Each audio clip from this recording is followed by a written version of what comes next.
Hi everybody, I'm back to read another chapter of Mary Poppins today. But before we do that, let's read a really short poem by Shel Silverstein. This one is called Homemade Boat. This boat we just built is just fine, and don't try to tell us it's not. The sides and the back are divine. It's the bottom, I guess, we forgot. What happened to their boat that had no bottom? He sunk. That's a silly poem. All right, let's read Mary Poppins. And today is chapter 6. And chapter 6 is called Bad Tuesday. I wonder what's going to happen. Let's find out. Ready? It was not very long afterward that Michael woke up one morning with a curious feeling inside of him. He knew the moment he opened his eyes that something was wrong, but he was not quite sure what it was. "What is today, Mary Poppins?" he inquired, pushing the bedclothes away from him. "Tuesday," said Mary Poppins. "Go and turn on your bath. Hurry," she said, as he made no effort to move. He turned over and pulled the bedclothes up over his head, and the curious feeling increased. "What did I say?" said Mary Poppins in that cold, clear voice that was always a warning. Michael knew now what was happening to him. He knew he was going to be naughty. "I won't," he said slowly, his voice muffled by the blanket. Mary Poppins twitched the clothes from his head and looked down upon him. "I won't." He waited, wondering what she would do, and was surprised when, without a word, she went into the bathroom and turned on the tap herself. He took his towel and went slowly in as she came out, and for the first time in his life, Michael entirely bathed himself. He knew by this that he was in disgrace, and he purposely neglected to wash behind his ears. "Shall I let out the water?" he inquired in the rudest voice he had. There was no reply. "I don't care," said Michael, and the hot, heavy weight that was within him swelled and grew larger. "I don't care." He dressed himself then, putting on his best clothes that he knew were only for Sundays, and after that he went downstairs, kicking the banisters with his feet, a thing he knew he should not do as he waked up everybody else in the house. On the stairs he met Ellen, the housemaid, and as he passed her, he knocked the hot water jug out of her hand. "Well, you are clumsy," said Ellen, as she bent down to mop up the water. "That was for your father's shaving." "I meant to do it," said Michael calmly. Ellen's face went quite white with surprise. "You meant to? You meant? Well, then, you are a very bad boy, and I'll tell your ma, so I will." "Do," said Michael, and he went on down the stairs. Well, that was the beginning of it. Throughout the rest of the day, nothing went right with him. The hot, heavy feeling inside him made him do the most awful things, and as soon as he had done them, he felt extraordinarily pleased and glad and thought out some more at once. In the kitchen, Mrs. Brill, the cook, was making scones. "No, Master Michael," she said, "you can't scrape out the basin. It's not empty yet." And at that, he let out his foot, and he kicked Miss Brill very hard on the shin, so that she dropped the rolling pin and screamed out loud. There he is. Look at the look on his face. He is just not feeling like his normal self. "You kicked Miss Brill? Kind Mrs. Brill? I'm ashamed of you," said his mother a few minutes later when Mrs. Brill had told her the whole story. "You must beg her pardon at once. Say you're sorry, Michael." "But I'm not sorry. I'm glad. Her legs are too fat," he said. And before they could catch him, he ran away up the area steps and into the garden. And there he purposely bumped into Robert's Eye, who was sound asleep on top of one of the best rock plants, and Robert's Eye was very angry. "I'll tell your pa," he said threateningly.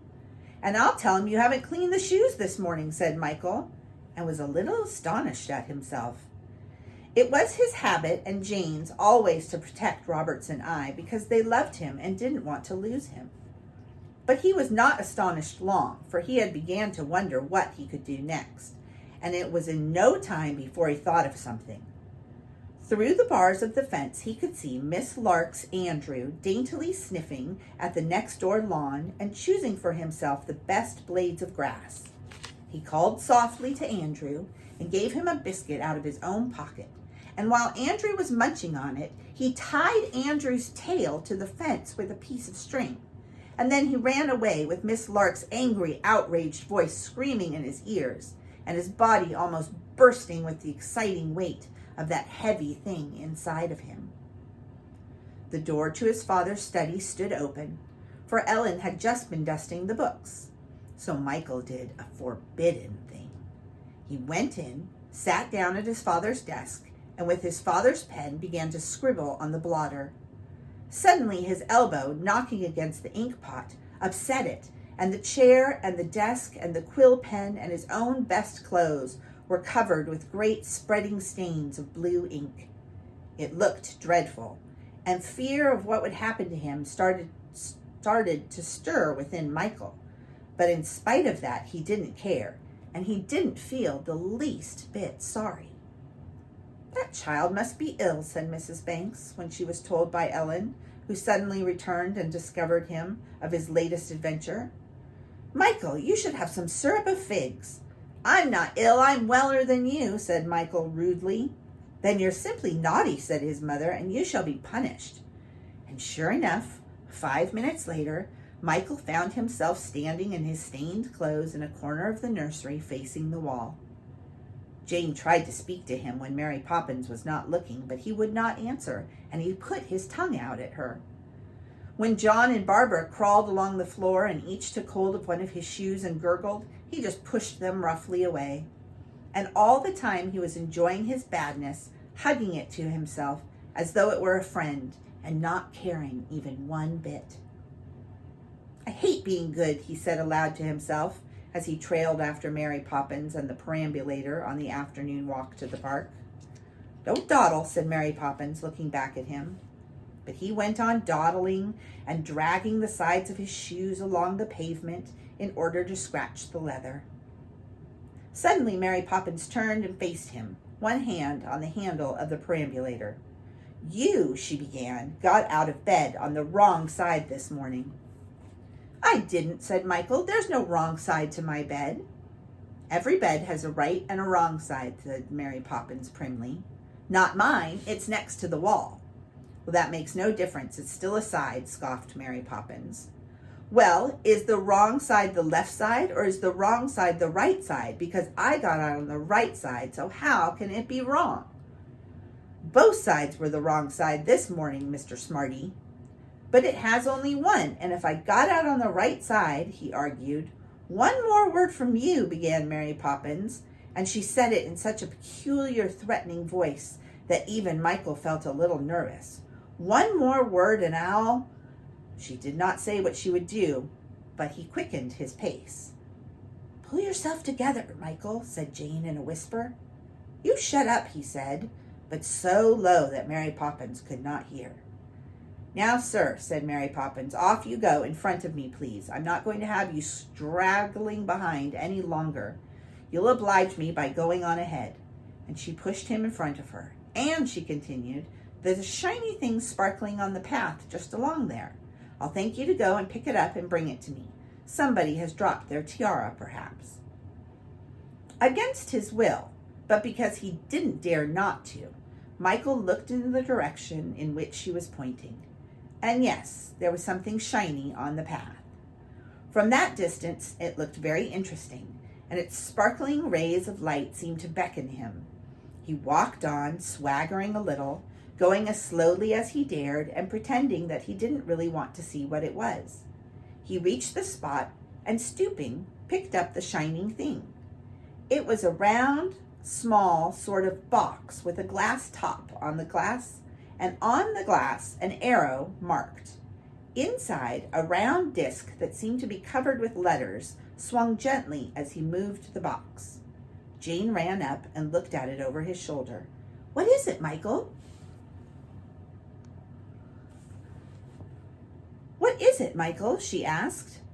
I won't tell you, said Michael, though he didn't know himself. Mary Poppins, what is it? Demanded Jane, as the perambulator drew up beside them.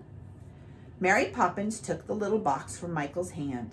It's mine, he said jealously. No, mine, said Mary Poppins. I saw it first. But I picked it up. He tried to snatch it from her hand, but she gave him such a look that his hand fell to his side. She tilted the round thing backward and forward, and in the sunlight the disc and the letters were careening madly inside the box. What's it for? Asked Jane. To go around the world with, said Mary Poppins. Pooh, said Michael. You go around the world on a ship or an aeroplane. I know that. The box thing wouldn't take you around the world. And here is a picture of the box thing. And maybe some of you know what that is called. Oh, indeed, wouldn't it? Said Mary Poppins with a curious, I know better than you expression on her face. You just watch. And holding the compass in her hand, she turned towards the entrance of the park and said the word, North. The letters slid around the arrow, dancing giddily, and suddenly the atmosphere seemed to grow bitterly cold, and the wind became so icy that Jane and Michael shut their eyes against it. And when they opened them, the park had entirely disappeared.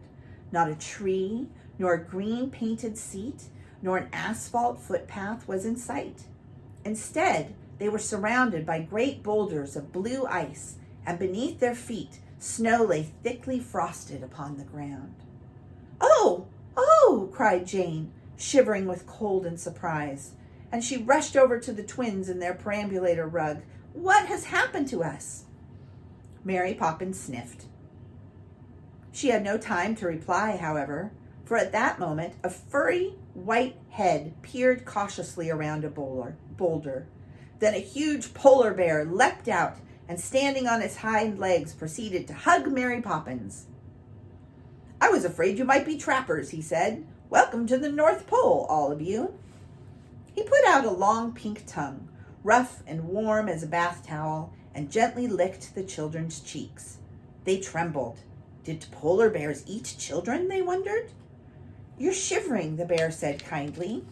That's because you need something to eat. Make yourselves comfortable on this iceberg. And he waved a paw at a block of ice. Now what would you like? Cod? Shrimp? Just something to keep the wolf from the door? Oh, I'm afraid we can't stay, Mary Poppins broke in. We're on our way around the world. Well, do let me get you a little snack. It won't take me a jiffy. And he sprang into the blue-green water and came up with a herring.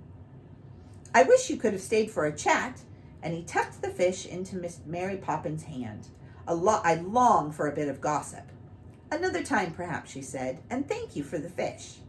South, she said to the compass, and it seemed to Jane and Michael then that the world was spinning around them. As they felt the air getting soft and warm, they found themselves in a leafy jungle from which came a noisy sound of squawking. Welcome, shrieked the large hyacinth macaw who was perched on a branch with outstretched wings.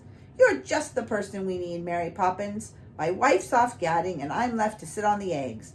Do take a turn. There's a good girl. I need a little rest. He lifted a spread wing cautiously, disclosing a nest with 2 white eggs. Alas, this is just a passing visit. We're on our way around the world. Gracious, what a journey. Well, stay for a little moment so that I can get some sleep.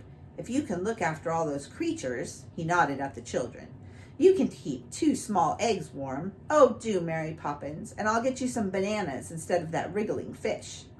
It was a present, said Mary Poppins. Well, keep it if you must. But what madness to go gallivanting around the world when you could stay and bring up our nestlings. Why should we spend our time sitting when you could do it as well? Better, you mean, sniffed Mary Poppins. Then, to Jane and Michael's disappointment, they would have dearly liked some tropical fruit. She shook her head decidedly and said, East. And again the world went spinning around them, or they were spinning around the world. And then, whichever it was, ceased. They found themselves in a grassy clearing surrounded by bamboo trees. Green paper-like leaves rustled in the breeze, and above the quiet swishing they could hear a steady rhythmic sound.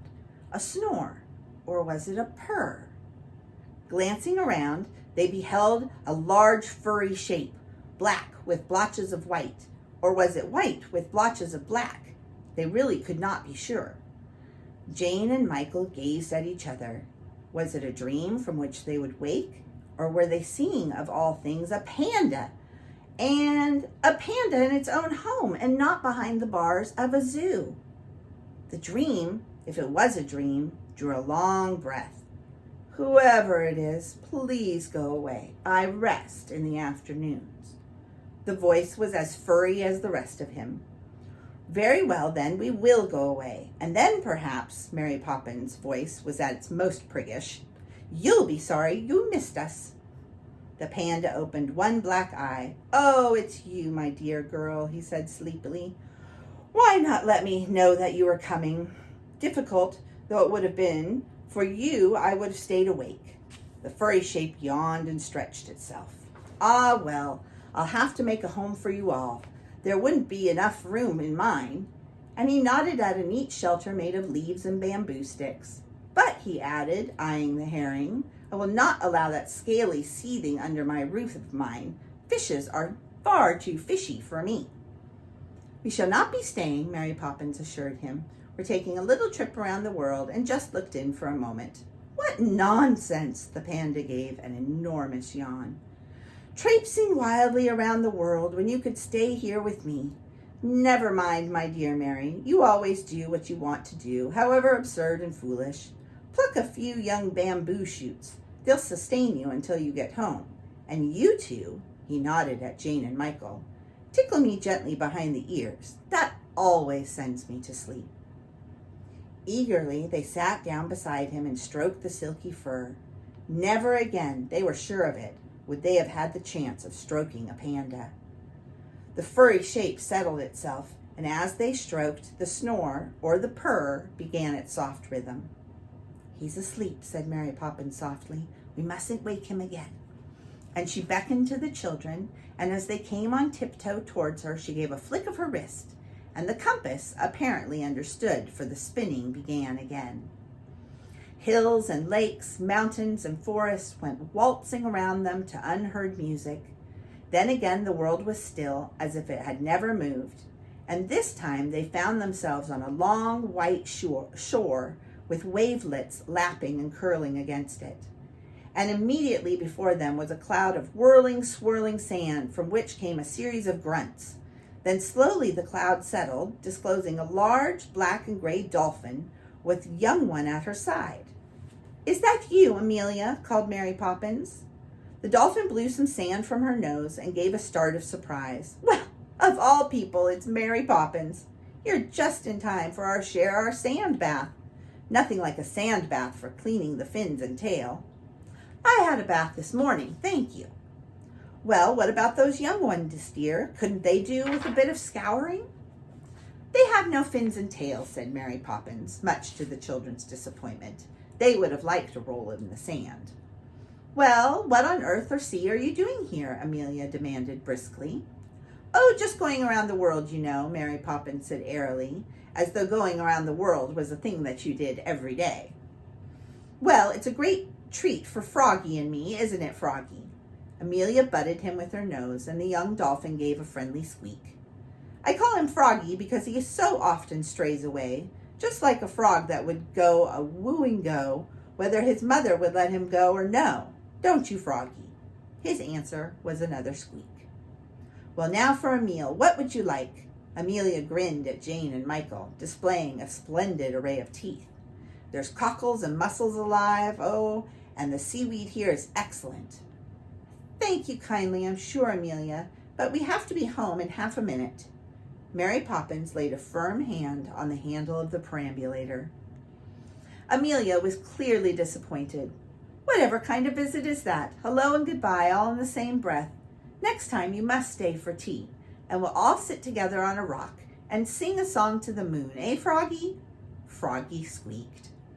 That will be lovely, said Mary Poppins, and Jane and Michael echoed her words.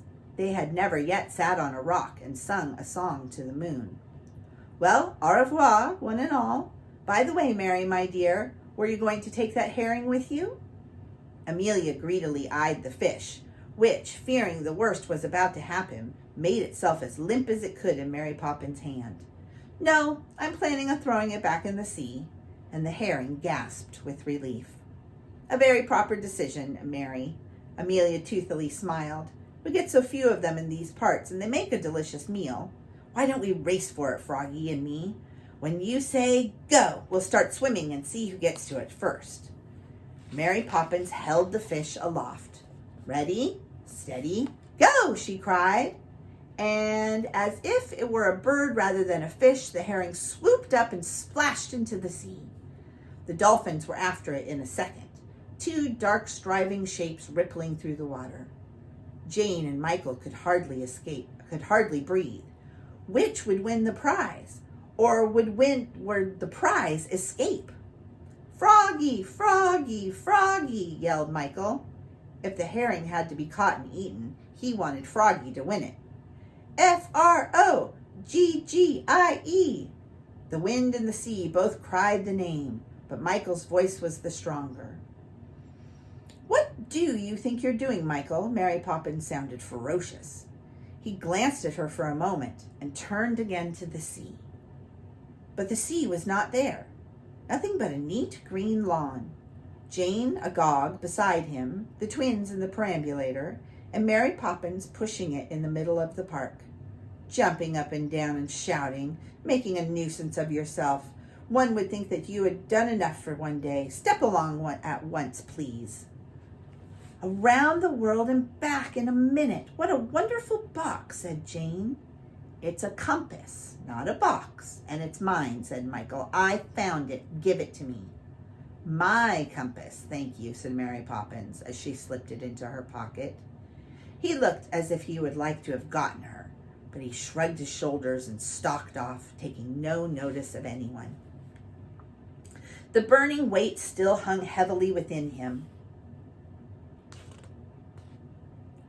After the adventure with the compass, it seemed to grow worse, and toward the evening he grew naughtier and naughtier.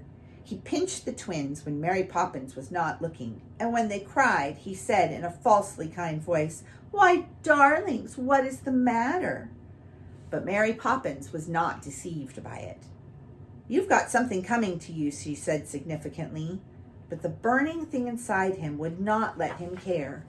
He just shrugged his shoulders and pulled Jane's hair, and after that he went to the supper table and upset his bread and milk.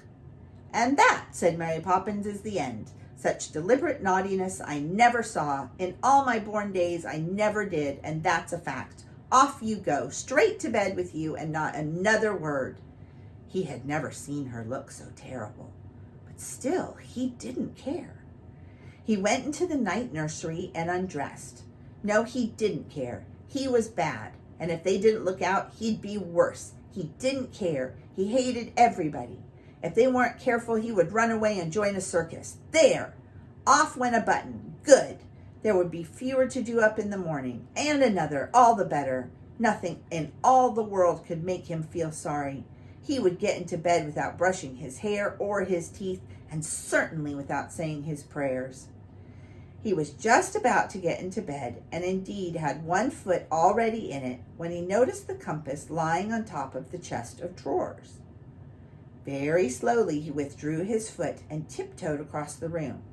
He knew now what he would do. He would take the compass and spin it and go around the world, and they'd never find him again, and it would serve them right. Without making a sound, he lifted a chair and put it against the chest of drawers. Then he climbed up on it and took the compass in his hand. He moved it. "North, south, east, west," he said very quickly, in case anybody should come in before he got well away. A noise behind the chair startled him, and he turned around guiltily, expecting to see Mary Poppins. But instead, there were 4 gigantic figures bearing down upon him. The bear with his fangs showing, the macaw fiercely flapping his wings, the panda with his fur on end, and the dolphin dusting her snout. From all quarters of the room, they were rushing upon him, their shadows huge on the ceiling. No longer kind and friendly, they were now full of revenge, and their terrible, angry faces loomed near. He could feel their hot breath on her face. "Oh! Oh!" Michael dropped the compass. "Mary Poppins, help me!" He screamed, and he shut his eyes. And then something enveloped him. The great creatures and their greater shadows, with a mingled roar or squawk of triumph, flung themselves upon him. What was it that held him soft and warm in its smothering embrace? The polar bear's fur coat? The macaw's feathers? The panda's fur he had stroked so gently? The mother dolphin's flipper? And what was he, or it might be she, planning to do to him? If only he had been good! If only! "Mary Poppins!" he wailed, as he felt himself carried through the air and set down on something still softer. "Oh, dear! Mary Poppins!"